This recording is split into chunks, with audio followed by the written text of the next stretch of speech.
Donna Smith has always been a runner. I mostly raced like 5Ks. I was in the top 1 or 2 of my age group for years. Until she noticed she started slowing down. I wasn't even like running. I was like slowly, kind of plodding along, and then I started just walking fast. Tests showed she had issues with her heart's mitral valve. The valve wasn't closing properly, and the blood was regurgitating into the heart, and then it was back pressure into the lung. Historically, the repair required doctors to open the chest, which meant a week-long hospital stay.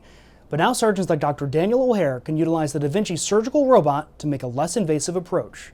We make a small incision about 2 inches on the right side of the chest, and with a scope and some specialized instruments can stop the heart, open it up, repair the valve, close everything back up, and in general have the patients home within 2 days. I said, "You saved my life." He just looked at me, he said it was a team effort, and it was like, oh my goodness, he's amazing.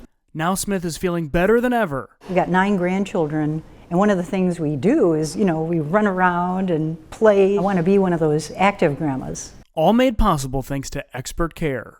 For Lee Health, I'm Devin Turk.